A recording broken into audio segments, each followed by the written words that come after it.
Boa noite, meus amigos acadêmicos de educação física, psicologia, enfermagem. Estão quase se livrando do professor Max, não é? Então, assim, entramos na parte final da nossa matéria, certo? Vamos falar um pouquinho dos testes estatísticos.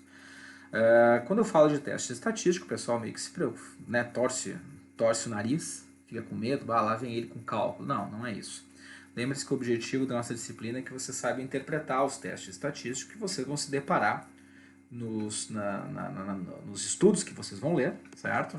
E, obviamente, vocês vão ter que saber optar por testes estatísticos mais adequados, mesmo que não sejam vocês quem façam esses testes, para a pesquisa de vocês, obviamente, para quem for trabalhar com métodos quantitativos, que é, na verdade, digamos assim, o principal objetivo da nossa disciplina, tá? Então, assim, quando eu uso o teste estatístico, é uma forma de eu testar uma hipótese, certo?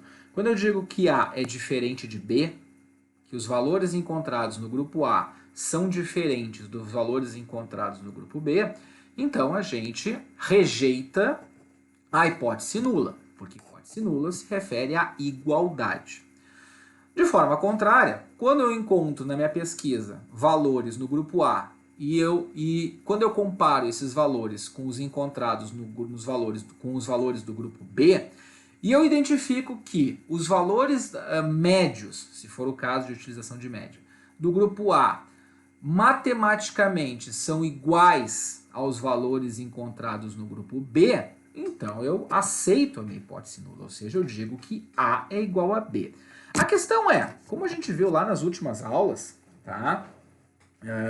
Principalmente na parte de teste de hipóteses e etc., quando eu falei de valor de P, a questão é que para eu dizer que A é diferente de B ou que A é igual a B, para eu afirmar isso, eu preciso afirmar com certa confiança. Eu tenho que ter uma grande chance, digamos assim, tá?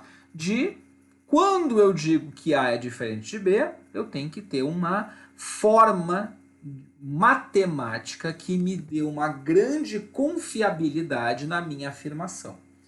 E daí entra o tal do teste estatístico. Os testes estatísticos, eles existem e são adequados, ou melhor ainda, eu escolho o teste estatístico de acordo com a natureza do meu estudo. Com o que eu estou comparando?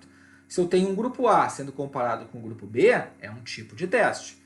Se eu tenho um grupo A comparado com B, comparado com C, comparado com D, ou seja, se eu tenho 4 grupos, então eu tenho outro tipo de teste. Ou ainda, se eu quiser analisar, ao invés de comparar grupos, eu quero comparar momentos, ou seja, eu pego um grupo único e eu avalio um grupo no início de um tratamento, seja ele qual for, avalio lá no final e eu quero saber se, após o tratamento, o parâmetro que eu estou avaliando se modificou. Ou seja, eu comparo o pré com o pós. E aí eu tenho um outro teste estatístico. E ainda, se eu quiser estabelecer a relação de uma variável com outra. Ou seja, eu quero saber se quando eu aumento a minha ingestão de gordura, eu aumento também a minha quantidade de colesterol LDL. Para saber isso, eu posso fazer uma avaliação do meu percentual de ingesta de gordura na minha alimentação e fazer a mensuração dos valores de LDL plasmático. Estou criando um exemplo aqui. A questão é, isso nos grupos que eu estou fazendo, está tentando estabelecer essa correlação. Então, o que acontece? Eu vou fazer o quê? Eu vou avaliar os dois parâmetros e vou ver se, será que eu aumentando a minha ingesta de gorduras, eu também vou aumentar a quantidade de LDL no plasma? Aí, então, eu faço um outro tipo de teste estatístico que vai me dar uma possível correlação, ou seja, a relação com a ingesta de gordura e os níveis de LDL no plasma, certo? Então, assim, eu descrevi aqui para vocês, dei uma introduzida nos 4 tipos de testes que nós vamos ver. Nós temos, então, aqui, acompanha aqui comigo aqui no meu cursor, eu tenho um teste, vamos ver o objetivo do estudo para testar a hipótese nula. Lembrando que H0 significa hipótese nula, tá? Comparação de duas médias, amostras independentes. O que é isso? Grupo A e grupo B. Então, quando eu tenho grupo A e grupo B, eu vou comparar o quê? Coisas diferentes. Ou seja, a amostra, ou seja, os meus indivíduos do grupo A são independentes do grupo B. O grupo A vai ter os seus indivíduos com seus resultados e o grupo B vai ter os seus indivíduos com seus resultados. Bom, se a minha amostra for normal, se os meus dados forem normais, não é aquilo que a gente viu lá de curva de Gauss, então eu tenho um teste chamado teste T de Student, certo? Que é para comparação de duas amostras considerando dados normais, não é? Curva de Gauss. Caso os meus dados sejam não paramétricos, ou seja, não sejam normais, existe sempre um teste alternativo. Considerando que sempre quando a gente faz uma coleta de dados, a gente faz a seleção de uma amostra para inclusão em diferentes grupos em um estudo, a gente sempre tenta achar a amostra de forma que ela se distribua normalmente em uma curva de Gauss. Ou seja, é sempre melhor eu ter uma amostra normal, né, simétrica, ou seja, para eu poder usar os meus testes paramétricos. Porém, caso eu não consiga isso, sempre existe uma alternativa que é um teste não paramétrico.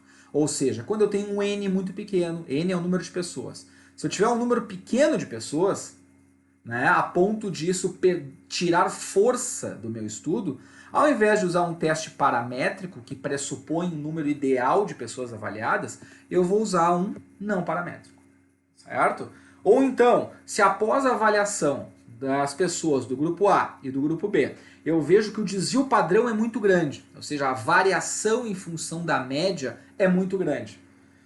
Quando eu tenho uma situação que nem essa, eu digo que os meus dados não são normais, ou seja, não são simétricos em relação à tal da curva de Gauss. O que eu faço? Eu uso a alternativa ao teste paramétrico, que é um teste que tem o mesmo objetivo, porém para dados não normais, certo? Com relação à comparação de duas médias de amostras independentes, se eu tiver dados normais, eu tenho o teste T de Student.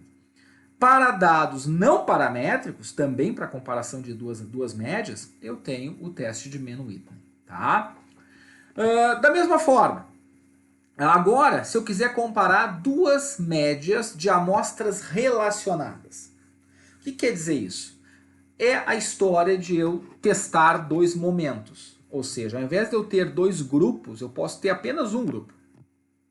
E eu quero comparar o valor inicial antes de um tratamento, seja ele qual for, e o valor lá no final do tratamento. Então eu comparo o antes com o depois dentro de um mesmo grupo. O que eu tenho?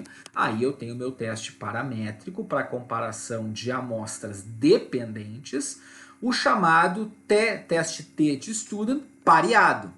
Por que pareado? Porque se refere a duas médias dependentes, ou seja, normalmente duas médias dentro de um mesmo grupo.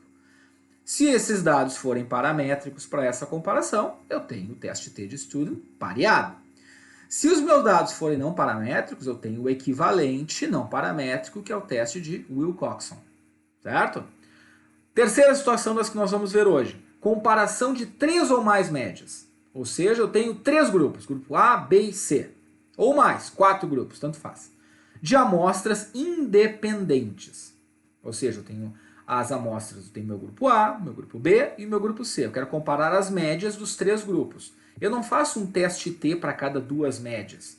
Eu faço uma análise de variância, ou ANOVA, que vai comparar todos com todos. Certo? E vai identificar aonde há diferença. Por exemplo, A é diferente de C, mas não é diferente de B. B é diferente de C, mas não é diferente de A. B é diferente de A, mas é igual a C. Ou seja, eu tenho várias possibilidades de comparação e a ANOVA, análise de variância, compara então estas 3 ou mais médias dentro do meu estudo. A ANOVA é utilizado se os meus dados forem paramétricos, meus dados forem normais, de acordo com a distribuição da curva de Gauss, e caso não sejam, né, após um teste de normalidade, para dizer se esses dados são normais, eu faço isso para todos os estudos, eu tenho então o equivalente não paramétrico, que é o teste de Kruskal-Wallis, tá? Coisas que vocês já devem ter lido, ou se não leram, vão ler nos artigos que vocês vão utilizar tanto para a carreira de vocês, quando vocês estiverem lá se atualizando, ou TCC, mestrado, doutorado. Vocês vão ouvir muito isso, tá? E eu tenho também a chamada correlação, que é aquele exemplo que eu dei lá no início no outro slide. Eu quero saber se eu aumentando, usando o exemplo que eu coloquei no primeiro slide, que eu citei para vocês, eu quero saber se o fato do cara ingerir mais gordura significa que vai aumentar o nível de colesterol. Então eu faço uma correlação, ou seja, eu quero ver se existe correlação. Se existe essa correlação, eu quero saber se essa correlação é negativa ou positiva. Ou seja, será que eu ingerir mais gordura vai aumentar o meu nível de colesterol no sangue ou vai diminuir? Então, eu vou fazer um teste para ver se existe alguma relação entre ingestão de gordura e nível de colesterol no sangue. Eu posso encontrar uma correlação positiva, quando eu digo que aumentando um eu também aumento o outro. Eu posso encontrar uma correlação negativa, quando eu aumentar uma coisa diminui a outra. E eu posso não encontrar correlação, ou seja, eu faço um teste estatístico, que é a chamada correlação de Pearson para dados paramétricos, que vai me dizer que, olha, tu ingerir gordura faz com que aumente-se a quantidade de colesterol no teu sangue. Ou então, o teste pode dar não significativo, né? Vem aquela história do P 0,05, e eu dizer que, olha, ingerir gordura não tem nada a ver com o nível de colesterol no sangue. Ou seja, eu digo que não há correlação, certo? Para dados paramétricos, correlação de Pearson. Para dados não paramétricos, correlação de Spearman, certo? Vamos dar uma olhadinha caso a caso, que eu trouxe a forma mais fácil de nós identificarmos isso, é vendo isso nos exemplos, tá? Então vamos lá. Primeiro, teste T de Student, não é? Comparação de duas médias. Qual é a suposição do teste? Leve em consideração o tamanho de amostra grande para cada população. Distribuição tem que ser normal, distribuição de Gauss, e variável em cada população. O que isso quer dizer? Quer dizer que eu tenho que ter, por exemplo, duas médias, certo? De amostras independentes. Então eu tenho um grupo A que eu quero comparar com o grupo B. Ponto final, certo? O tamanho da amostra, ele tem que ser suficiente para atender o pressuposto, a suposição do teste. Ou seja, eu não posso comparar uma média de duas pessoas com uma média de duas pessoas. Vou fazer uma pesquisa onde eu tenho duas pessoas do grupo A, duas pessoas do grupo B. Faço a média do resultado dos dois e comparo um com o outro. Isso é um N muito pequeno, não existe, não se faz teste T para uma amostra para um grupo de duas pessoas. Teste T é para ser utilizado em pelo menos mais de 10 pessoas para tu poder fazer então a comparação entre as médias. Não é? Número menor de avaliações de amostra, não é adequado usar um teste T, então a gente pode pensar num teste não paramétrico, como por exemplo o Mann-Whitney, certo? Então assim, aceitando que eu tenha uma amostra normal, paramétrica, né, um N amostral, N se refere ao número de pessoas avaliadas, aceitável para um teste T de Student, e que esses dados têm uma distribuição normal, então eu posso comparar a média do grupo A com a média do grupo B, e verificar se há ou não há diferença. Então, se eu aceitar esta suposição, se eu encontrar na minha pesquisa a suposição do teste, eu tenho o suficiente para realizar um teste T de Student para comparar A com B. Vamos ver um exemplo. Ó. Gente, assim, só para esclarecer, tá? Daqui a pouco alguém tá pensando, né, tá vindo com um dado que já foi usado, enfim. Gente, eu estou pegando os dados mais simples possíveis que eu consigo encontrar na literatura. Não trouxe nenhum estudo meu. Por quê? Porque eu uso umas variáveis lá, que são aquelas loucuras que eu estudo, tá? Que eu pesquiso, e ia confundir mais. Então, assim, eu trouxe para todos os estudos, para todas as situações, todos os exemplos que a gente vai usar, eu usei a mesma variável para a gente ter como referência. Índice de massa corporal. Por que índice de massa corporal? Porque índice de massa corporal eu usei no exemplo da aula passada, quando eu estava falando lá de erro do tipo 1, erro do tipo 2 e valor de P, certo? Então o que eu estou fazendo agora? Eu estou trazendo a mesma variável, índice de massa corporal, certo? E eu vou mostrar para vocês, então, a comparação em diferentes desenhos experimentais para aplicar um teste ou um outro, considerando sempre a mesma variável, índice de massa corporal. Então vocês vão ver diferentes desenhos de estudos, diferentes objetivos, estudos com exercício, estudo com parâmetros de saúde cardiovascular, enfim. Uma série de possíveis parâmetros que levam em consideração índice de massa corporal para a gente ver o que a gente pode aplicar, qual teste é mais adequado, considerando isso aqui. Certo? Se eu vou comparar duas médias de amostras independentes, duas médias de amostras dependentes, 3 ou mais amostras, ou tentar fazer uma correlação de uma variável com outra, certo? Então assim, bom, vocês vão ver que são estudos realmente simples, estudos todos publicados aqui no Brasil, tá? Em revistas que, né, revistas relativamente que publicam uma grande quantidade de artigos com nada muito complexo, digamos assim, tá? Que é para facilitar o entendimento. A questão é, não importa qual variável eu esteja analisando, não importa qual seja a área de interesse de quem está assistindo essa minha explicação, não faz a menor diferença. Isso serve para quê? A variável que eu vou avaliar, ela é uma variável quantitativa? Legal. Então eu posso comparar médias? Sim, eu posso comparar médias. Então eu vou ver, de acordo com o desenho experimental, os meus métodos, eu vou ver qual teste estatístico é mais adequado para aquela comparação. É isto, certo? Então eu estou usando IMC para usar a mesma linguagem do início ao fim, certo? Mas não tem absolutamente nenhuma relação do teste que eu estou utilizando com a variável que eu estou avaliando. Tá? Nesse caso, eu só estou utilizando uma variável aleatória que eu consegui achar algo que a gente possa enquadrar, digamos assim, nos diferentes testes estatísticos. Então vamos lá, nesse estudo aqui. Estudo comparativo da aptidão física entre crianças de escola pública e particular. Uma visão regional. O que os caras fizeram aqui? Eles simplesmente pegaram crianças, uma amostra de crianças de uma escola pública e de uma escola particular e avaliaram uma série de parâmetros de aptidão física. Dentre eles, composição corporal, aonde tem o índice de massa corporal. Depois eu vou mostrar aqui que eles avaliaram um monte de coisa e a gente consegue identificar, digamos assim, a necessidade do teste, na verdade, né, que eu estou escolhendo aqui, de acordo com os métodos e as características desse estudo, nas outras variáveis também. Eu estou botando em IMC porque assim, todos os estudos que eu estou trazendo para vocês têm, dentre outras variáveis, o índice de massa corporal. Tá? Então vamos ver o que os caras fizeram. Ó, se é para comparar parâmetros entre crianças de escola pública e particular, o que eu entendo a princípio? Que eu tenho dois grupos.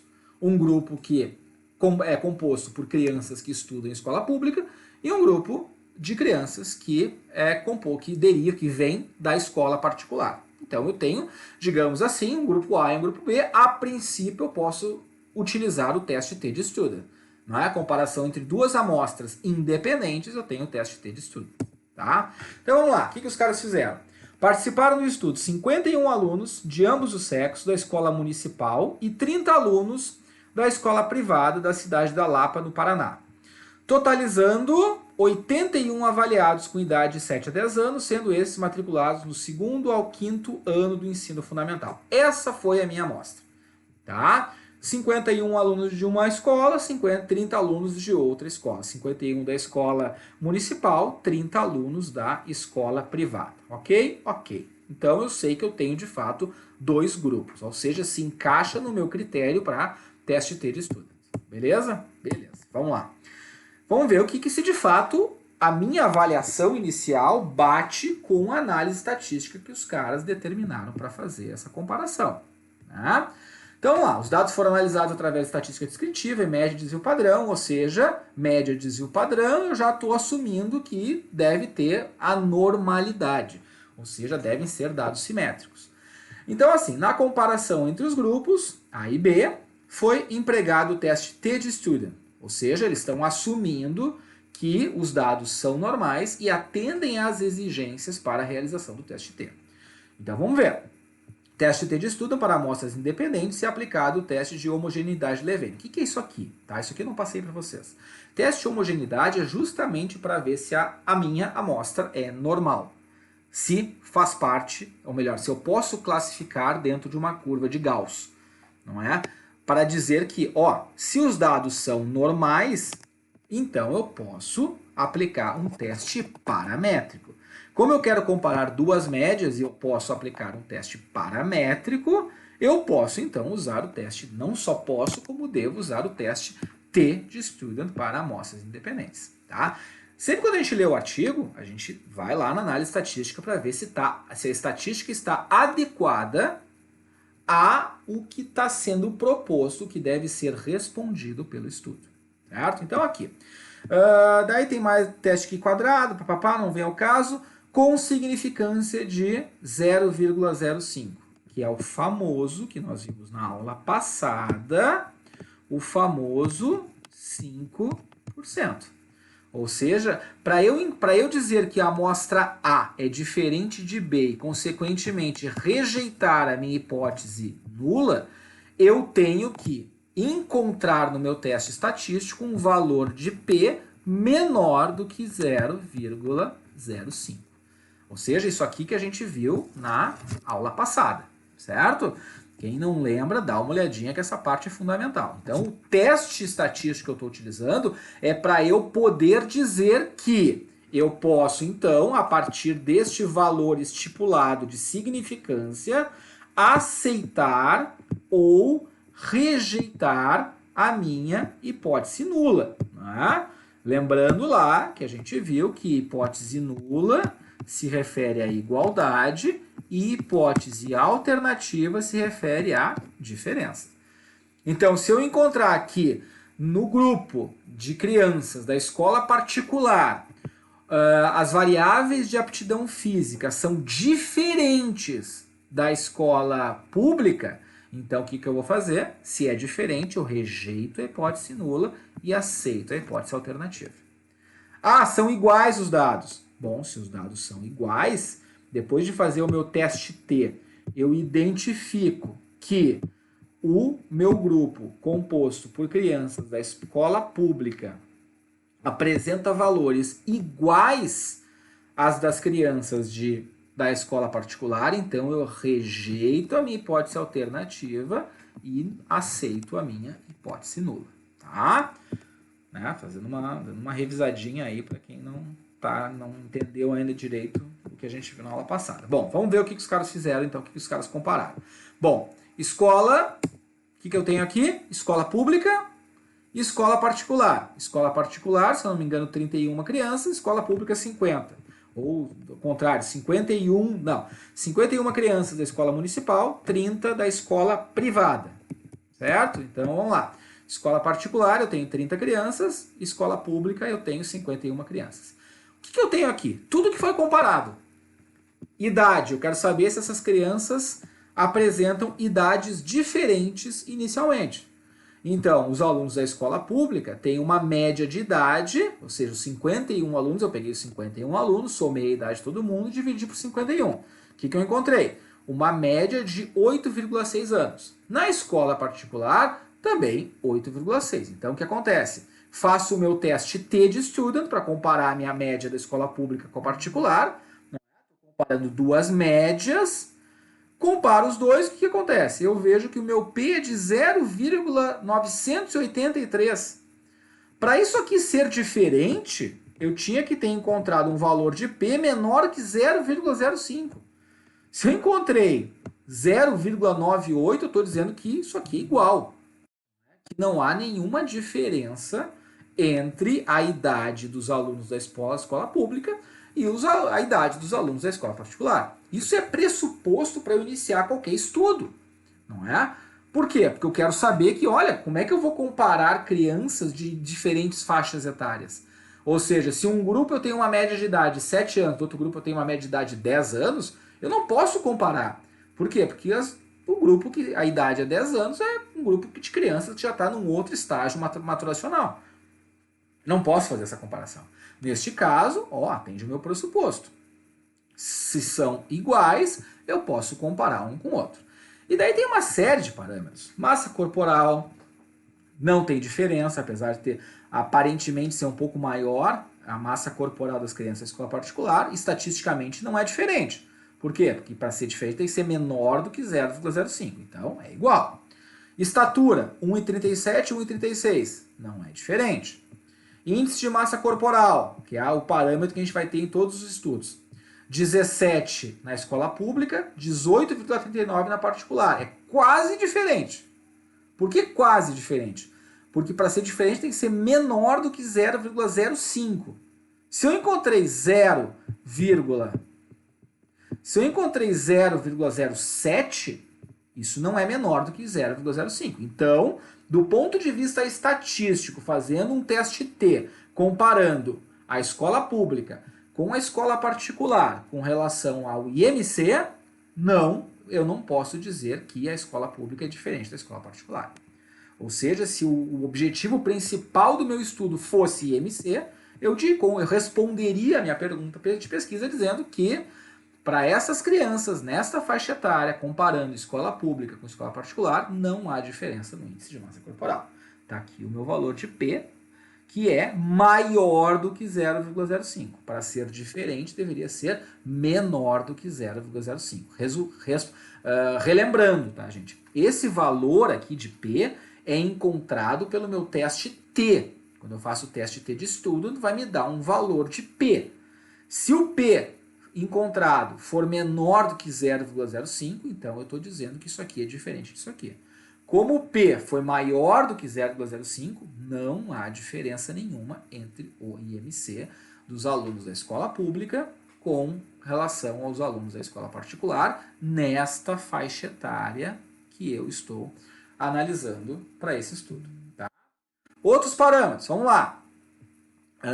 Resistência abdominal, ou seja, entra flexibilidade, resistência abdominal, aptidão cardiorrespiratória, força de membros inferiores, força de membros superiores. Ou seja, eu vi uma série de parâmetros de aptidão física. Nenhum deles é diferente. Absolutamente nenhum deles é diferente. Todos os P's aqui são maiores do que 0,05. O que é diferente? O estudo encontrou diferenças. A agilidade. Existe teste de agilidade e teste de velocidade. Certo? Então, a agilidade, eu encontro, a agilidade vai me dar um valor inferior nos alunos da escola particular. Assim como da velocidade. Na verdade, isso aqui se refere ao tempo do teste. Então, a agilidade é medida em segundos, é avaliada em segundos, velocidade em segundos. Então, valores menores de tempo, nesse caso, significa maior agilidade e maior velocidade, porque faz o teste em menos tempo. Então aqui, na escola pública, a agilidade foi 10, enquanto na escola particular foi 8. P 0,001, ou seja, 0,0001 é menor do que 0,05. Então é significativo. Tá aqui o meu asterisco indicando a diferença significativa. A velocidade, 5,13 segundos na escola pública, 4,44 na escola particular. O que eu digo? Que no teste de velocidade, nessa faixa etária, se encontrou um menor tempo para a realização do teste pelas crianças que são da escola particular. Então, o que eu posso dizer? Que há diferença estatística. Ou seja, o P menor que 0,001, ou seja, um P rigoroso, né, que me diz com 99% de certeza que esta diferença aqui não se deve ao acaso. Ou seja, o meu teste T, o meu teste estatístico, está afirmando com 99% de certeza que o grupo da escola particular apresenta um valor no teste de velocidade maior do que o grupo da escola, aliás, o grupo da escola pública apresenta um valor mais alto de tempo do que os alunos da escola particular. Duas médias, amostras independentes, grupos diferentes, dentro da normalidade, ou seja, dados paramétricos, eu uso o meu teste T de student. Certo? O que eu estou querendo dizer aqui? Com relação ao IMC, que é o que nós estamos utilizando aqui na aula como parâmetro para todos os estudos. Se o P é maior do que 0,05, certo? O que eu estou dizendo? Eu estou dizendo que eu aceito a hipótese, ou melhor, eu não rejeito a hipótese nula. Por quê? Porque Se o P é maior do que 0,05, aqui eu encontrei 0,07, então eu estou dizendo que a escola pública não difere da escola particular. Consequentemente, eu aceito a hipótese nula e rejeito a minha hipótese alternativa. Certo? Agora vamos ver o outro parâmetro, velocidade. Certo? Vamos ver a velocidade aqui. Ó, vamos dar uma olhadinha na velocidade. Na velocidade, o meu P foi de 0,001, menor do que 0,001. Então, foi significativo. O que isso quer dizer? Quer dizer que como o P é menor do que 0,05, então eu rejeito a minha... Opa, deixa eu apagar aqui para não confundir ninguém que eu escrevi errado. Tá. Então, eu vou rejeitar a minha hipótese nula e vou aceitar a minha hipótese alternativa. Por quê? Porque se o P é menor do que 0,05, então eu estou dizendo que os alunos da escola pública, com relação à velocidade, são diferentes dos alunos da escola particular. Se são diferentes, eu rejeito hipótese nula, aqui, rejeito hipótese nula e aceito a hipótese alternativa. Tá? Tudo que a gente discutiu. Isso é uma forma da gente colocar na prática da pesquisa todos os conceitos que a gente viu nas últimas 3 a 4 aulas. Tá? Vamos lá. Agora, bom, vamos para outro exemplo. Agora, eu vou verificar a aplicabilidade do teste T-de-Student pareado, ou seja, para amostras dependentes, amostras que estão relacionadas. Certo? Caso os dados sejam não paramétricos, eu tenho o teste de Wilcoxon. Certo? Vamos lá, então. Vamos ver um exemplo aqui. Qual é a suposição para o teste T pareado? Tamanho de amostra grande. Ou seja, eu tenho que ter um tamanho amostral, um número de pessoas avaliadas, mínimo para eu poder dizer que a diferença, quando encontrada pelo teste estatístico, não se deve ao acaso. Para isso, eu faço um cálculo de tamanho amostral, que é o que a gente vem discutindo desde o início do semestre. Bom, vamos ver como é que eu aplico o teste T-de-Student pareado. Tá? Vamos pegar esse exemplo aqui. Esse é um artigo publicado já numa revista um pouco mais forte, na Associação Brasileira Médica, uma revista nacional, mas que já tem alguma repercussão.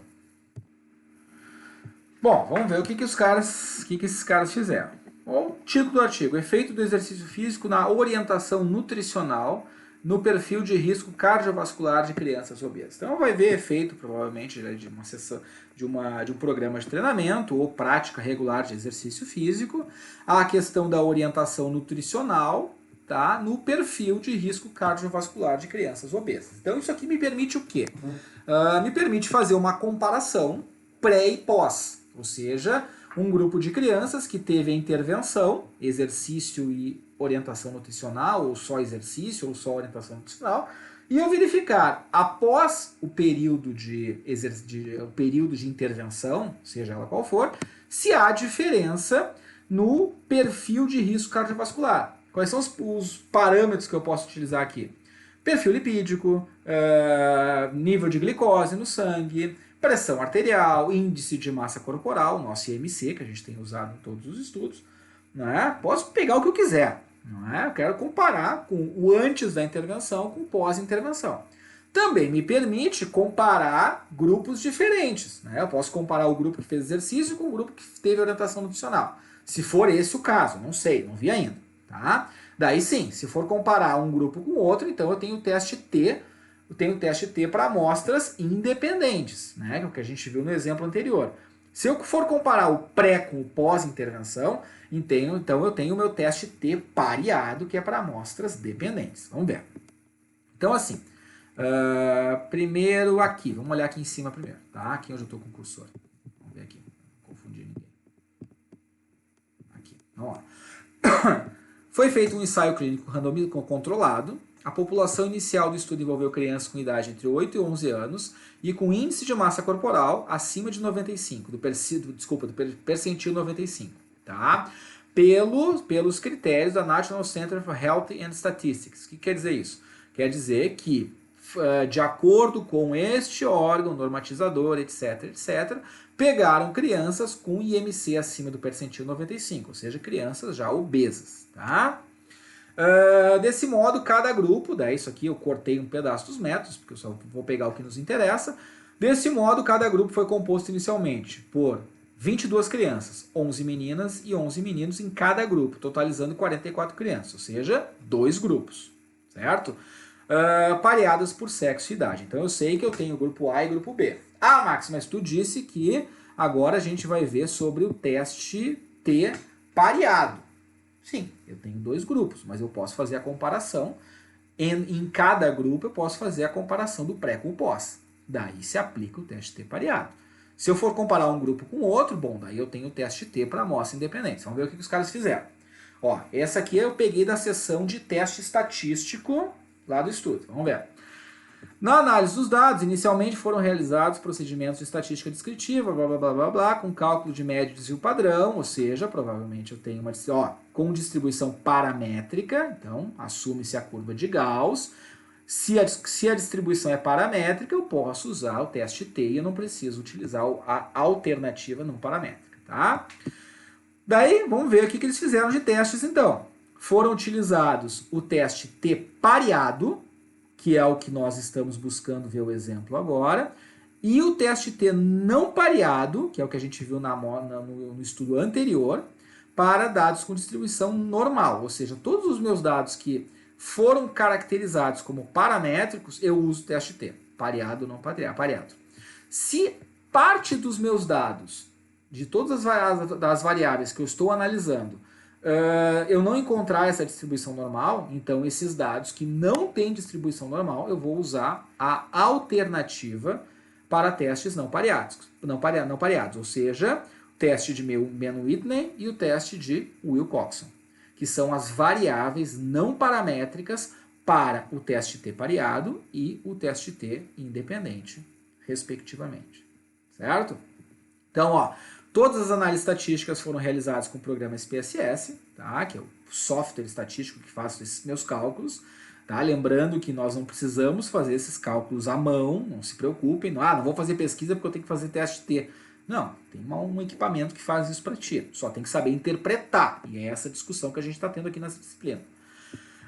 Adotando-se um nível de significância de P menor do que 0,05. O que eu estou dizendo aqui? Que sempre que o meu teste T na comparação encontrar um P menor do que 0,05, é diferente, consequentemente, rejeita-se a hipótese nula.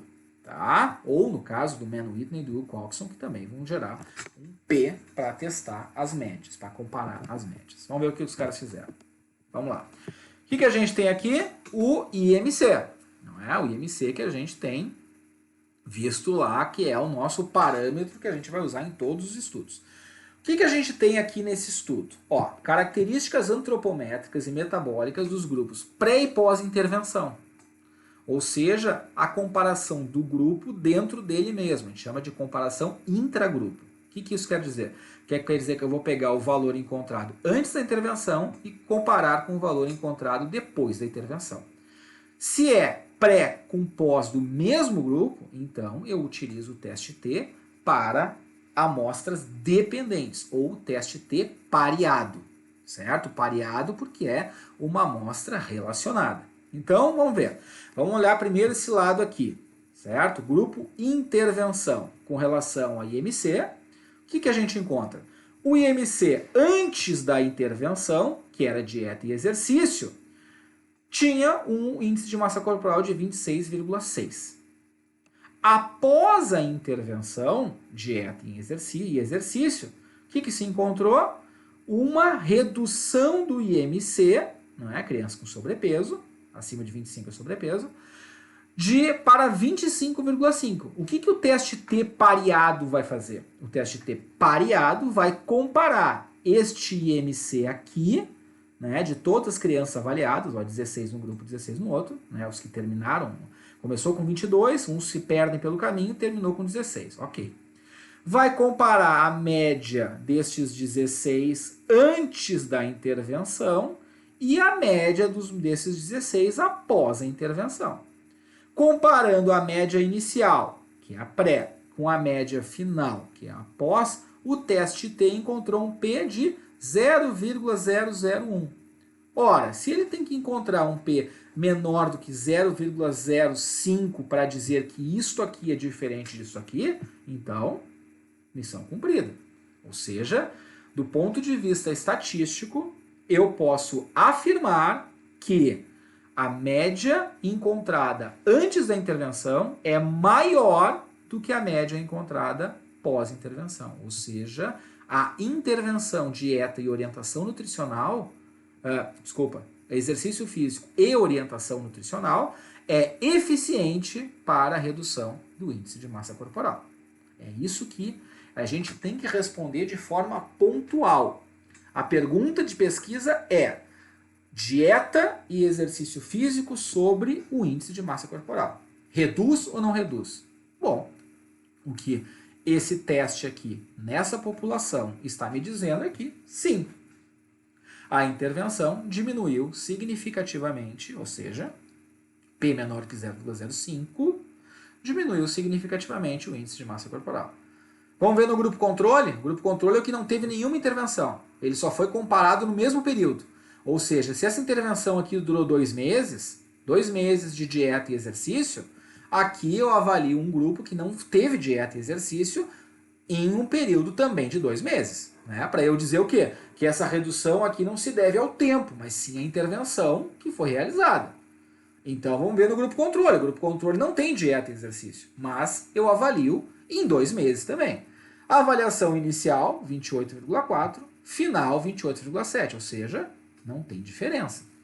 Se não, por quê? P maior do que 0,05. Então, se não tem diferença, eu estou dizendo que no grupo controle, o tempo decorrido não foi capaz de reduzir ou modificar de qualquer forma, podia ter aumentado também, né? Não foi capaz de modificar o índice de massa corporal. Tá? Vamos ver um parâmetro que teve diferença. Que também não teve diferença. Ó, o LDL. LDL é a quantidade de gordura no sangue. Tá? É o colesterol ruim, né? A lipoproteína de baixa densidade. Certo? Ó, no grupo que teve a intervenção, teve o exercício físico e a dieta, o LDL era 130, passou para 112. Ó, P menor que 0,05, então é diferente. No grupo controle, 113 foi para 107. Não tem diferença nenhuma. Não é o teste estatístico que está me dizendo que isso aqui não é diferente disso aqui. Então, o meu teste T pareado diz que no grupo controle, comparando o momento pré com o momento pós, não há diferença. No grupo intervenção, comparando o pré com o pós, há diferença. Deixa eu ver algo que tenha mudado. Aqui, tá? O que é isso aqui? Onde é que está? Aqui, a glicemia. Tá? O valor de glicose no sangue. A glicemia, no grupo intervenção, não teve diferença. Em compensação, no grupo controle, aumentou. Era 84, foi para 87. Nesse período de 2 meses, sei lá o que essas crianças comeram, que, olha aqui, P menor do que 0,05. Então eu posso dizer, comparando com o pré com o pós, que essas crianças com o sobrepeso aumentaram a glicemia, a glicose do sangue. Certo? Então assim, é o que o estudo está me dizendo. Ah, mas tem que levar em consideração para esse parâmetro que daqui a pouco as crianças não fizeram, sei lá, não fizeram mais ou menos atividade. Bom, não é o caso, isso é discussão. Mas a estatística está me dizendo isso. Eu tenho que me ater ao dado estatístico. Estatisticamente, o que está sendo dito com relação à glicemia? Que no grupo que teve intervenção, em 2 meses não houve alteração na glicemia. No grupo controle, que não fez nada, a glicemia aumentou. E aí eu vou discutir esse dado da maneira que eu achar. Então, gente, o que eu tenho aqui? Ok, eu tenho dados paramétricos. Se eu tenho dados paramétricos, né, para resumir o que a gente viu, então eu comparo o pré com o pós. Nesse caso, tenho o teste T pareado para comparar o valor de todos os parâmetros que eu estou analisando no estudo, com valores pré com valores pós-intervenção, ou o meu grupo controle, que não sofre intervenção, mas eu comparo no mesmo tempo. Pré-período, que seria o período equivalente ao que foi a intervenção, com o valor do pós. Se a intervenção teve 2 meses, no grupo controle eu comparo os mesmos parâmetros antes e após os 2 meses. tá? Ok, o que a gente tem depois? Bom, a gente tem agora, ok, a gente viu o quê? Se eu comparar duas médias de grupos independentes, de grupos separados, que não tem nenhuma relação entre si, né? Grupo A e grupo B. Bom, eu tenho o teste T de estudo, independente. Se eu vou comparar duas amostras, duas médias de amostras relacionadas, eu tenho o teste T pareado, que é o que a gente viu no exemplo anterior, como por exemplo, pré e pós-determinada intervenção. Tá, mas se eu tiver agora 3 ou mais médias, por exemplo, 3 grupos independentes, o que eu tenho? Eu tenho que fazer a comparação dos 3 grupos. Eu não vou fazer teste T para cada duplinha. Eu preciso comparar todos com todos ao mesmo tempo. Aí eu tenho a análise de variância, que é o que a gente vai ver agora, em caso de dados paramétricos. Se não for paramétricos, eu tenho o teste de Cruz-Calvales, certo? Vamos ver o que significa isso então. Então assim, gente, quais são os pressupostos da ANOVA, da análise de variância? Depois a gente vai, assim, vocês vão ver com o tempo, e não vai dar tempo de nós vermos tudo isso, mas existem vários tipos de ANOVA, né? Comparando vários parâmetros, um parâmetro só, enfim, tem vários tipos de ANOVA, né? Assim como tem muitos outros testes estatísticos, além desse que eu estou trazendo aqui, estou trazendo os principais. Tá? Vamos lá então, estou trazendo os mais comuns, na verdade, tem muita coisa com relação à estatística. Só para vocês terem a base do que vocês mais vão encontrar nos artigos e saberem o que significa. Bom, vamos lá. Análise de variância. Qual é o meu pressuposto, digamos assim? Ó, se for para ser um teste, é um teste paramétrico, certo? Ou seja, considera uma distribuição gaussiana, como a gente viu lá antes, e tem como objetivo comparar 3 ou mais médias. Por exemplo, 3 grupos independentes. Aí eu tenho a minha análise de variância. Vamos lá. Então assim, ó, só para que eu trouxe uma observação. Ó. A ANOVA realizada para comparar apenas 2 médias, se eu pegar, ao invés de fazer um teste T, certo? Se eu fizer lá, se eu tiver o grupo A e o grupo B, bom, grupo A e grupo B eu tenho o teste T, independente, não é? Que é o que a gente viu agora. Só que se eu quiser fazer uma ANOVA, eu posso? Posso. Por quê? Porque a ANOVA vai analisar a variância entre as duas médias. Então ela vai fazer o teste e vai te dar o mesmo resultado. Tá? Leva resultados idênticos. Agora, eu usar um teste T para comparar 3 amostras, que é o caso que é a aplicabilidade da ANOVA, daí não dá. O inverso eu não posso fazer. Tá? Então assim, o nome análise de variância origina-se do modo como a técnica utiliza fontes de variância das amostras, para determinar se existe diferença entre as médias, ou seja, comparando lá 3 ou mais grupos. Então vamos ver esse exemplo aqui para análise de variância, certo? Vamos lá. Aqui. Bom, o que os caras fizeram aqui? Vamos ver primeiro aqui em cima. Ó, o artigo, o estudo viu associação do perímetro de cintura com percentual de gordura, ou seja, eu quero saber se, aqui no estudo ele tem 2 partes, tá? Que uma a gente vai ver depois quando eu for falar de correlação. Primeira vez tem relação do perímetro da cintura com percentual de gordura e índice de massa corporal, tá? Ao mesmo tempo, ele quis verificar aqui se existe diferença nestes valores em adultos de ambos os sexos de diferentes faixas etárias. Então, se tem diferentes faixas etárias, eu assumo que eu tenho grupos de diferentes faixas etárias. E eu quero comparar se existe diferença entre os grupos e depois eu quero saber se estes parâmetros têm relação entre si.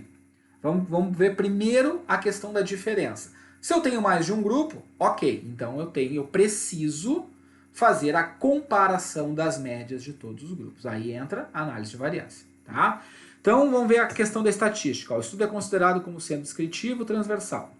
A estatística descritiva foi utilizada para a caracterização da amostra, médias e o padrão, e as análises de variância de uma via, ou seja, ANOVA.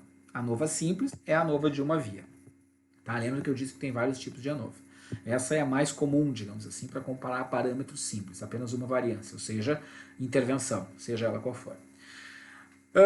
Que mais? O teste TANC utilizado para comparar os resultados. Tá, isso aqui é um teste pós-ANOVA, né? Isso aqui o programa estatístico nos dá. E o nível de significância foi de P menor que 0,05. Que todo mundo já conhece bem.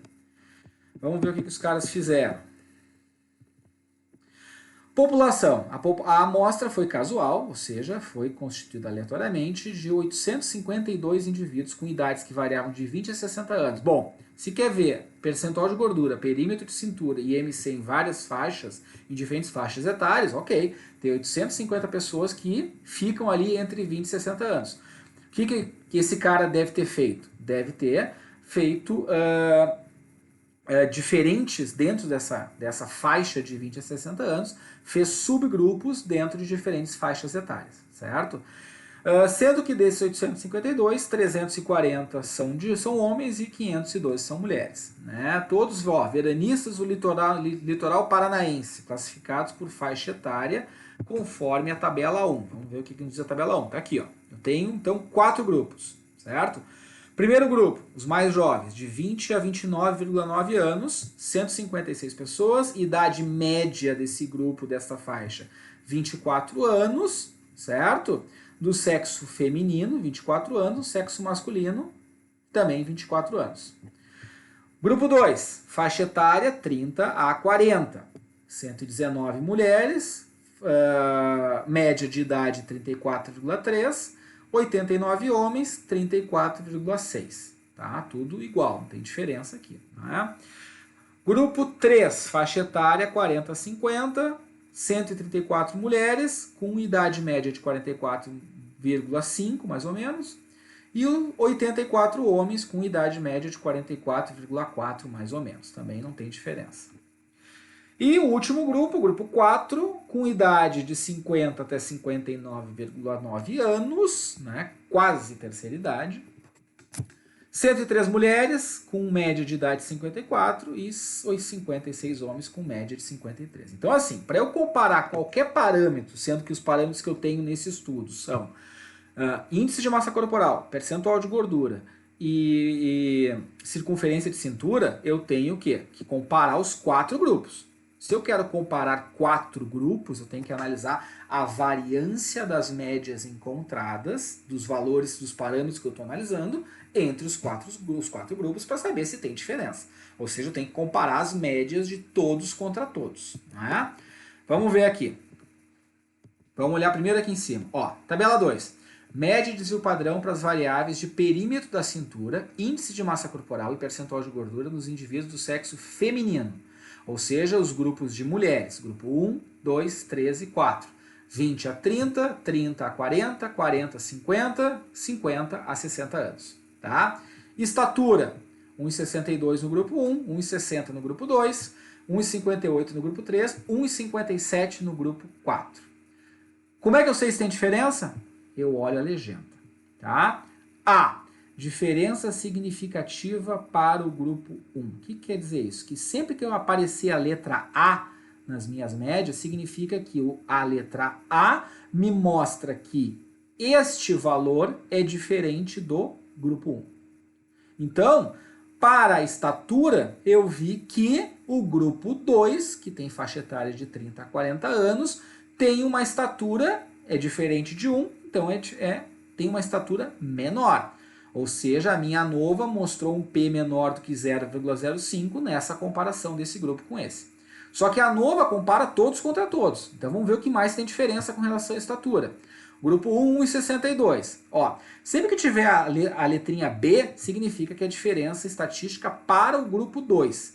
B significa que qualquer grupo que tiver a letrinha B na média, significa que é diferente do grupo 2. C, diferença significativa para o grupo 3. Então, se aparecer a letra C em qualquer grupo, significa que ele é diferente do grupo 3. Vamos ver o que a gente tem aqui. Na estatura, grupo 1, 62, grupo 2, 60. Letra A, significa que o grupo 2 é diferente do grupo 1. Grupo 3, 1,58, eu achei a letra A. Letra A significa o quê? Diferença para o grupo 1. Então, meu grupo 3 também tem uma estatura diferente do grupo 1. Aqui eu estou vendo 1,52 é menor que 1,62, estatisticamente falando. Grupo 4, 1,57, a média. Tem A e B. O que quer dizer A e B? A quer dizer que é diferente do grupo 1. Então, 1,57 eu sei que é menor do que 1,62. B B significa diferença significativa para o grupo 2. Então, o que eu estou dizendo? Que o grupo 4 também tem a sua média diferente do grupo 2. Certo? Mas não é diferente do grupo 3, então teria que ter um C aqui também. Então, comparando todos contra todos, eu vi que 2 é diferente de 1, 3 é diferente de 1 e 4 é diferente de 1 e diferente de 2. Vamos ver o IMC, que é o que nos preocupa, né? Que é o que a gente tem como objetivo para todos os estudos que a gente está utilizando como exemplo. IMC. Ó, grupo 1 tem um índice de massa corporal de 23. Grupo 2, 24,5. Será que é diferente de mais algum? Vamos ver. Grupo 2 tem a letra A. Letra A, diferença significativa para o grupo 1. Então eu sei que esta média encontrada no grupo 2 é diferente do grupo 1, ou seja, é maior do que o grupo 1. Grupo 3, IMC 26,23. Tem A e B, ou seja, 26,23 do ponto de vista estatístico, ou seja, o teste, a minha ANOVA está me dando isso aqui, a minha ANOVA me disse que esse 26,23 do grupo 3 é diferente de 1 do grupo 1 e também é diferente do grupo 2, ou seja, estatisticamente o grupo 3 tem um IMC mais alto que 1, mais alto que o grupo 2. Grupo 4, valor de 27,24 de IMC com A e B, ou seja, o grupo 4 tem um valor de IMC significativamente maior do que o grupo 1, do que o grupo 2, mas não apresenta diferença para o grupo 3. Ou seja, esse 27 não é diferente de 26 do ponto de vista estatístico. Tá? Vamos ver alguém que tem A, B e C aqui. Aqui, ó. Perímetro da cintura. Tá? Perímetro da cintura. Grupo 1, 69, grupo 2, 73. É diferente. Grupo 1, 69, grupo 3, 77. É diferente de 1 e diferente de 2. Tem o AB aqui. No grupo 4, 81,46, que é o pessoal já tem mais idade, né? Que está entre 50 e 60 anos. Ó, é diferente A, B e C, ou seja, 81 é diferente de 65, 69, diferente de 73 e diferente de 77 do ponto de vista estatístico. A mesma análise eu posso fazer para a tabela que avaliou os indivíduos do sexo masculino. Certo? Agora, esse estudo também queria, a gente viu aqui, analisar a associação. Ou seja, o que quer dizer isso? Eles querem saber se o fato de eu ter um IMC maior, será que representa que eu tenho um percentual de gordura maior? O fato de eu ter um IMC maior, será que significa que eu tenho uma circunferência de cintura também maior? Ou seja, eu quero saber se existe relação entre esses três parâmetros aqui. Será que eu aumentando o percentual de gordura eu aumento o IMC? Será que eu aumentando o percentual de gordura eu aumento a circunferência de cintura? Vocês podem pensar, pô, é óbvio que sim, né? Se tu aumenta o percentual de gordura, tu está mais gordo, tu aumentou o índice de massa corporal e tu aumentou o perímetro da cintura. Ok? Ok. Esse raciocínio me é lógico. Só que eu preciso testar isso estatisticamente.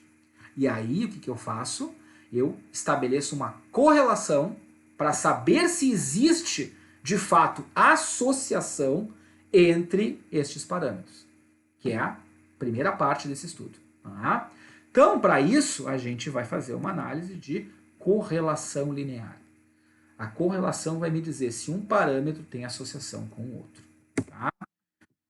Então, gente, só um pouquinho. Vamos lá. Desculpa, vamos lá. Então, assim, gente, tive que interromper aqui, tive que resolver um probleminha. Vamos lá. O que isso quer dizer? O que significa correlação? Correlação quer dizer se duas variáveis têm relação entre si. Certo? Então, vamos lá. Ó, duas variáveis. Uma variável eu vou chamar de variável... Opa!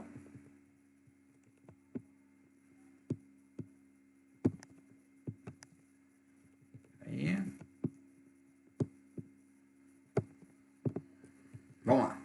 Uma variável eu vou chamar de variável x, a outra variável eu vou chamar de variável y. Né? Duas variáveis quantitativas. Não sei quais são elas. Tá?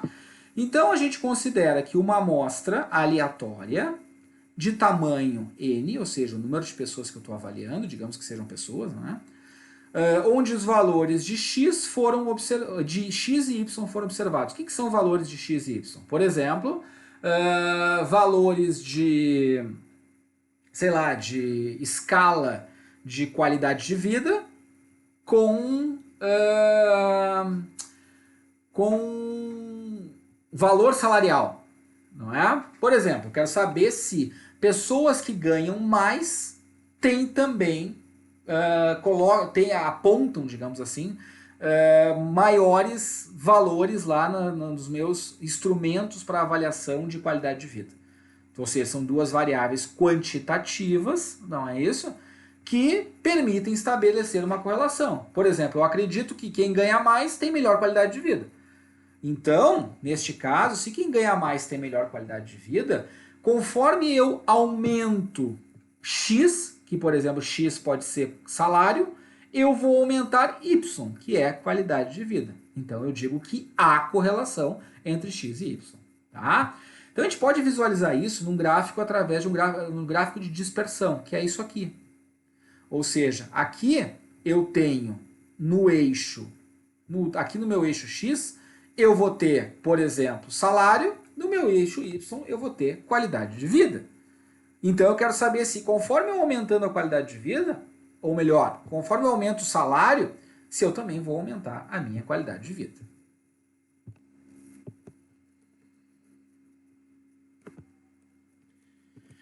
Então assim, gente, a questão é, a pergunta, sempre que a gente faz um estudo de correlação, de associação, existe associação entre as variáveis x e y? Quais são as variáveis x e y? Sei lá, o que eu quiser. O que eu quiser é saber se tem correlação de uma coisa com a outra. Então vamos lá.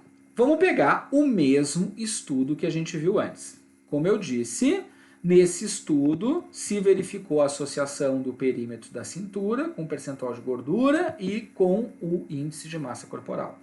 Então, nesse estudo, a primeira coisa que nós vimos quando a gente foi ver a utilização da ANOVA, da análise de variância, foi a comparação das médias dos grupos com relação aos parâmetros avaliados, percentual de gordura, perímetro da cintura e índice de massa corporal, não é? Em indivíduos de ambos os sexos de diferentes faixas etárias. Pois bem, porém, além da comparação das médias, que é representada aqui pela ANOVA,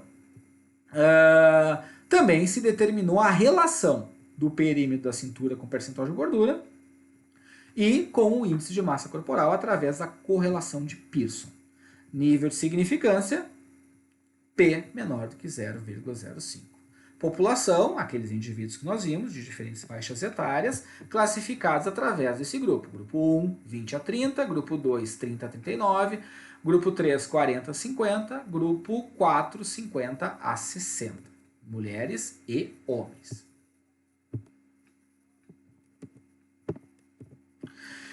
Então, assim, o teste de correlação, como eu disse para vocês, compara, na verdade, verifica a existência da associação de um parâmetro com o outro. Aqui a gente tem a verificação das possíveis associações entre os parâmetros com as mulheres, ou melhor, no grupo de mulheres em diferentes faixas etárias e no grupo de homens em diferentes faixas etárias. Então, assim, a tabela 4 faz a correlação do perímetro da cintura com o IMC e com o percentual de gordura em indivíduos do sexo feminino e indivíduos do sexo masculino, ok? Pois bem, eu peguei só o IMC pra gente aqui, porque é só para dar um exemplo, tá? P menor que 0,05, 1 asterisco, P menor que 0,01, ou seja, mais rigoroso, 2 asteriscos. O que eu vejo aqui? Que existe, primeira coisa que eu vejo, que tem asterisco em todo mundo. O que eu quero dizer com isso? Quer dizer que o meu teste foi significativo. Qual teste? Teste de correlação. O meu teste de correlação, ele vai me dar um valor de correlação que é representado pela letra R. O meu teste de correlação, ele vai me dizer que qual é o grau de associação que existe entre a variável A e a variável B. Ou seja, está me dizendo que, será que quando eu aumento A, eu também aumento B? Isso é uma pergunta que se responde com um teste de correlação de Pearson. Ou ainda, será que eu aumentando A, eu vou diminuir B? Se eu tenho uma situação onde eu aumentando A, eu aumento B, eu digo que eu tenho uma correlação positiva. Por quê? Porque quando eu aumento uma coisa, eu aumento a outra. Quando eu tenho uma situação onde eu aumentando A, eu diminuo B, eu digo que existe uma correlação negativa. Ou seja, aumentando uma coisa, diminui a outra. A questão é, como é que eu sei que isso é significativo? Como é que eu sei que isso, eu posso afirmar isso do ponto de vista estatístico? Fazendo um teste, assim como os outros que nós vimos até agora. A questão é que o teste para verificar a associação entre duas variáveis é o teste de correlação, que se faz da mesma forma, ou seja, se leva em consideração os dados que eu tenho, tá? E faço lá, corro o teste estatístico em algum pacote estatístico, como SPSS, GraphPad, o próprio Excel faz esse tipo de teste, tá? Repetindo, nosso objetivo aqui é entender o que significa a correlação. Quando vocês lerem nos artigos, nas áreas de vocês, que existe uma correlação de um parâmetro com o outro, significa que existe alguma associação, positiva ou negativa, entre uma variável e a outra. Ou seja, aumentando uma eu também aumento a outra, ou aumentando uma eu diminuo a outra. Tá? Mas existe uma correlação, e quando eu digo que estatisticamente existe correlação, eu estou assumindo que isso é significativo. Então, quando eu faço um teste de correlação de Pearson, ele vai me dar a mesma coisa, um P. Se o P for menor que 0,05, eu digo que a minha correlação é significativa. Ou seja, eu digo que existe associação.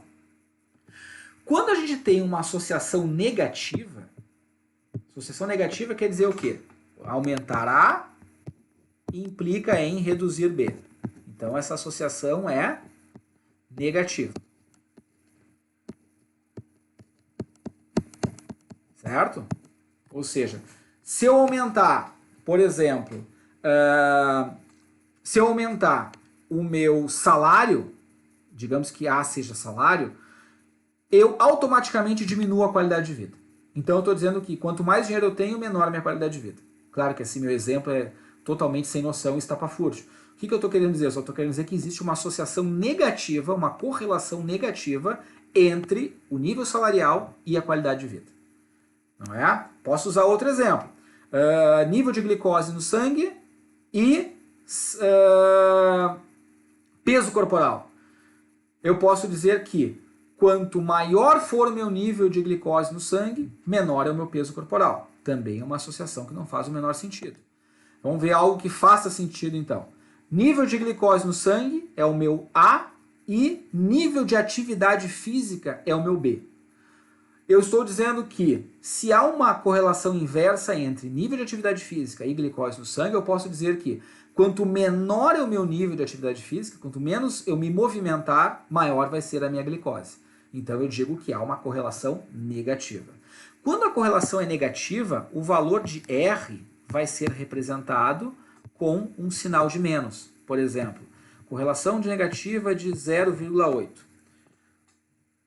O 0,8 é o valor da minha correlação de Pearson, que, se for significativo, vai representar um P menor que 0,05. Tá? Certo? Então é a mesma coisa que a gente viu até agora. Sempre que eu faço um teste estatístico, para eu saber se o resultado é significativo, eu vou lá olhar o meu valor de P. Ou seja, tudo que a gente viu na aula passada, na aula retrasada e que nós estamos vendo também hoje agora na aplicação prática. Tá? Então assim, com relação à minha correlação, vamos ver o que foi encontrado. Tá? O que eu encontrei aqui nesse estudo?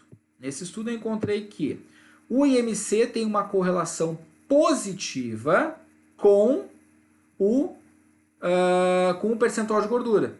Ou seja, correlação do perímetro da cintura com o IMC e o percentual de gordura nos indivíduos do sexo feminino, e a mesma coisa nos indivíduos masculinos, do sexo masculino. Então, o que eu estou associando? Correlação do perímetro da cintura com o IMC. Eu quero saber se o índice de massa corporal tem relação com o perímetro da cintura. Ou seja, será que pessoas que têm um maior índice de massa corporal também têm maior perímetro de cintura, né, tem uma maior medida da cintura? No grupo 1, que tem idade entre 20 e 30 anos, tem uma correlação positiva significativa. Ou seja, eu estou dizendo que no grupo 1, quanto maior for o perímetro da cintura, maior vai ser o IMC. Grupo 2, a mesma coisa. Grupo 3, a mesma coisa. Grupo 4, a mesma coisa. No sexo feminino e no sexo masculino, também a mesma coisa. Em todos os grupos, conforme eu aumento o perímetro da cintura, eu aumento o meu índice de massa corporal. Isso é significativo? Está aqui o asterisco dizendo que sim, essa correlação existe, ela é positiva e é significativa. Aqui eu trouxe para exemplificar para vocês o que significa aquele dado que está ali no gráfico. Aquele dado que está na tabela, aliás. Vamos lá, dê uma olhadinha aqui. Eu construí para vocês uma tabela, certo? Do que está sendo, eu construí um gráfico do que está sendo demonstrado aqui na tabela. A tabela está me dizendo que, conforme eu aumento, quanto maior for o meu valor de índice de massa corporal, maior é o meu valor de perímetro da cintura e vice-versa. Então, o que eu tenho aqui? Eu tenho um gráfico que está me mostrando. Aqui no meu eixo X, aqui embaixo, no meu eixo X está me mostrando o perímetro da cintura, certo? Em centímetros. De 55 até 90, tá? Eixo X, vamos botar aqui. Eixo X, perímetro da cintura, tá? No eixo Y, eu tenho o meu índice de massa corporal, tá? Em quilogramas por metro quadrado. O que está me dizendo essa tabela? Está me dizendo que quando eu aumento o índice de massa corporal, eu aumento o perímetro da cintura. Ou, quando eu aumento o perímetro da cintura, eu também aumento o índice de massa corporal. Então, o meu gráfico, se eu colocar esses dados no gráfico, o que eu vou encontrar? Ó, o indivíduo 1, por exemplo, apresentou um IMC de 26 e um perímetro de cintura de 55. Esse é o meu primeiro ponto, certo? O indivíduo 2 apresentou um perímetro de cintura de mais ou menos 58 e um índice de massa corporal de mais ou menos 27. Esse é o meu segundo ponto. O indivíduo 3, eu estou chutando aqui, tá, gente? Estou inventando. Apresentou um perímetro de cintura de 60 e um índice de massa corporal de perto de 29. Assim eu vou indo. O meu indivíduo 4, estou chutando, tá? Estou criando, estou inventando. Tá? Eu tenho que analisar dado a dado para fazer esse gráfico. Tá? O estudo, o artigo não está me dando isso. Tem um perímetro de cintura de 65 e um MC perto de 32. Mais um ponto. O outro indivíduo apresentou 70 e 33. O outro aqui apresentou 64, 63 e assim vai indo. Reparem quantos pontos eu vou fazendo aqui. Tá vendo? Ó. Aí eu tenho um que é mais ou menos aqui. Claro que essa curva nunca é bonitinha, perfeita, como está aqui. Mas enfim, eu vou construindo algo assim. Eu vou tendo vários pontos que eu vou plotando no meu gráfico. Cada indivíduo avaliado é um desses pontos aqui. O que isso quer dizer, gente? Quer dizer que o que eu estou enxergando? Eu estou enxergando neste gráfico que quanto maior for o meu valor de perímetro de cintura, tá aqui.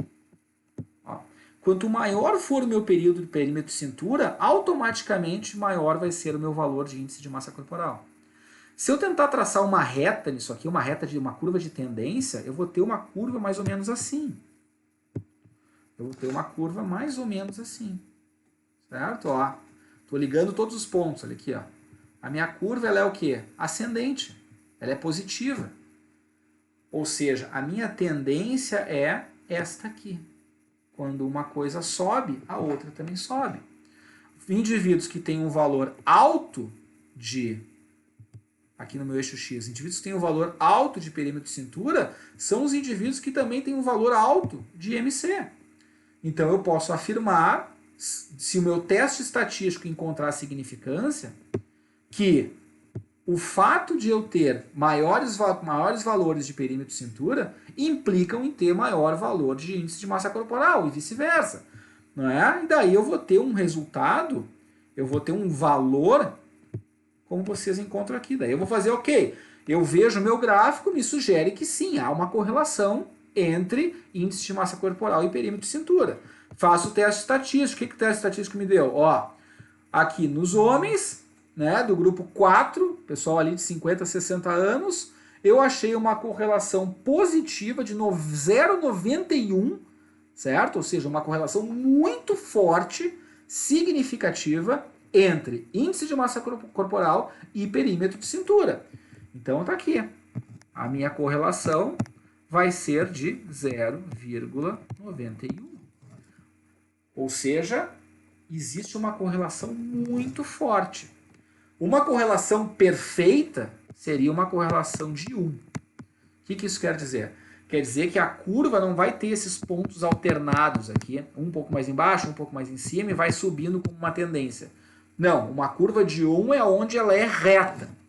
Todo mundo segue exatamente uma sequência lógica, uma sequência logarítmica de aumento. Conforme vai aumentando um, vai aumentando o outro numa mesma escala. Daí eu tenho a minha correlação de 1, que em termo é muito, muito difícil de eu encontrar uma correlação de 1. Certo? Mas o que eu estou demonstrando para vocês aqui? Que conforme eu aumento um parâmetro, eu aumento o outro. Isso eu posso afirmar com base nos resultados que eu tenho aqui na minha tabela de correlação, que obviamente o autor fez os cálculos de correlação para cada uma dessas variáveis, para cada um desses parâmetros, em cada um dos grupos, e encontrou em todos os grupos uma correlação positiva entre índice de massa corporal e perímetro da cintura. E ele mostra isso aqui nessa tabela.